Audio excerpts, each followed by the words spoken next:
మాజీ సీఎం కేసీఆర్ కుమార్తె Delhi liquor scam నిందితురాలు MLC కవిత ఇప్పటికే తీహార్ జైలుకు చేరుకున్న విషయం మనకు తెలిసిందే. ఆవిడ ఇప్పుడే బయటకు వచ్చే అవకాశమే లేదా?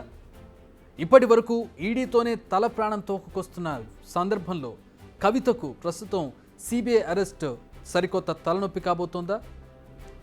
కల్వకుంట్ల కవితకు central bureau of investigation shock ఇచ్చింది.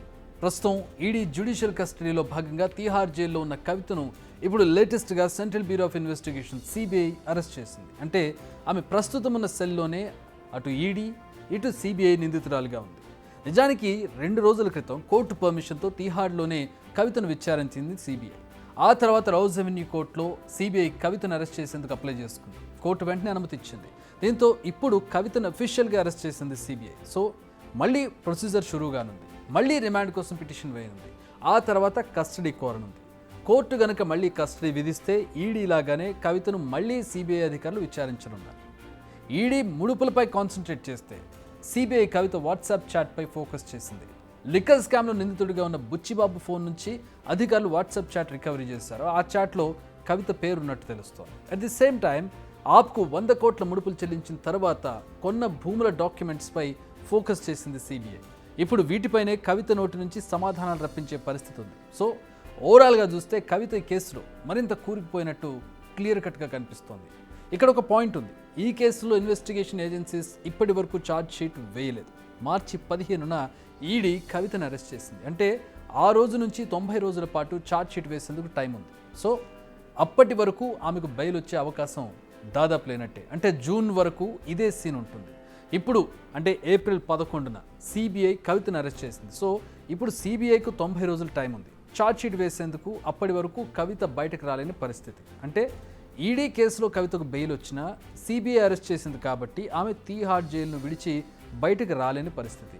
దీన్ని బట్టి చూస్తే కవిత జైలు నుంచి అంత త్వరగా బయటకు రావడం అనేది కష్టంగానే కనిపిస్తోంది. కవిత రెగ్యులర్ బెయిల్ పిటిషన్ ఈ నెల 16న విచారణ జరగనుంది.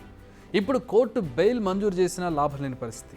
అయితే కవితను సిబిఐ అరెస్ట్ చేయడంపై న్యాయ పోరాటం చేస్తామంటున్నారు ఆమె తరపు లాయర్లు. ఎలాంటి నోటీసులు ఇవ్వకుండా సిబిఐ అధికారులు ఎలా అరెస్ట్ చేస్తారు అనేది వారి క్వశ్చన్. మరి దీనిపై కోర్టు ఎలా రియాక్ట్ అవుతుంది అన్నది ఇప్పుడు ఇంట్రెస్టింగ్గా మారింది. బిగ్ టీవీ కొంతమంది అడ్వకేట్స్తో మాట్లాడిన సందర్భంలో అలాంటి నోటీసులు ముందుగా ఇవ్వాల్సిన అవసరం లేదు, అరెస్ట్ చేసే అధికారం ఈ సిబిఐ ఇన్వెస్టిగేషన్ ఏజెన్సీకి ఉంటుందనేది వాళ్ళు అభిప్రాయం వ్యక్తం చేశారు. కవిత అరెస్ట్ తర్వాత ఢిల్లీ సీఎం కేజ్రీవాల్ కూడా డేంజర్ బెల్స్ మోగుతున్నట్టుగా కనిపిస్తుంది. ఎందుకంటే కవితను అరెస్ట్ చేసిన తర్వాతే కేజ్రీవాల్ని అదుపులోకి తీసుకుంది ఈడీ. సేమ్ ఇప్పుడు సిబిఐ కూడా ఇదే పద్ధతిని రిపీట్ చేసే అవకాశం కనిపిస్తోంది. త్వరలోనే కేజ్రీవాల్ను కూడా సిబిఐ అధికారులు విచారించే అవకాశం ఉంది. ఆయన కూడా బెయిల్ కోసం పోరాడుతున్నారు. ఈ సమయంలో సిబిఐ ఆయన అరెస్ట్ చేస్తే పరిణామాలు మరింత మారడం ఖాయంగా కనబడుతోంది. కేజ్రీవాల్ కావచ్చు, కవిత కావచ్చు, వీరిద్దరికీ బెయిల్ విషయంలో ససేమిరా అంటోంది ఈడీ. ఎందుకంటే వీరు సమాజంలో చాలా పేరు ప్రఖ్యాతులు ఉన్నారు, హైలీ ఇన్ఫ్లుయెన్షియల్ పీపుల్. బయటకు వస్తే సాక్షులను బెదిరించే ఛాన్స్ ఉంది, వాళ్ళని ప్రభావితం చేసే అవకాశం ఉందంటున్నారు. కోర్టు కూడా వారి మాటలను అంగీకరిస్తోంది, బెయిల్ ఇవ్వడం లేదు. కోర్టు ఈ సందర్భంగా ఒక వ్యాఖ్య కూడా చేసింది. ఇటు కవిత విషయంలో కావచ్చు, అటు కేజ్రీవాల్ విషయంలో కావచ్చు. మీరు తప్పు చేశారన్న దానికి ప్రాథమిక ఆధారాలను ఈడీ మా ముందు ఉంచగలిగింది. సో ఇప్పట్లో మీకు బెయిల్ ఇవ్వడం కుదరదు అనే ఆ గ్రౌండ్స్ మీద వాళ్ళకి బెయిల్ నిరాకరించాయి కోర్ట్స్. ఇప్పుడు ఇదే బాటలో సిబిఐ కూడా నడుస్తుందనడంలో ఎలాంటి డౌట్ లేదు. ఈ రీజన్స్తోనే వారికి ఉన్న డెడ్ లైన్ ఫుల్ ఫ్లెడ్జ్డ్గా ఉపయోగించుకునే ఛాన్స్ కూడా ఉంది. చివరి నిమిషం వరకు ఛార్జ్ షీట్ వేసే అవకాశం కూడా లేదు. ఇన్ కేస్ ఛార్జ్ షీట్ వేస్తే నిందితులు వెంటనే బెయిల్ కోరే అవకాశం ఉంది. అందుకే ఆ ఛాన్స్ ఇచ్చే మూడ్లో లేవు ఏజెన్సీస్.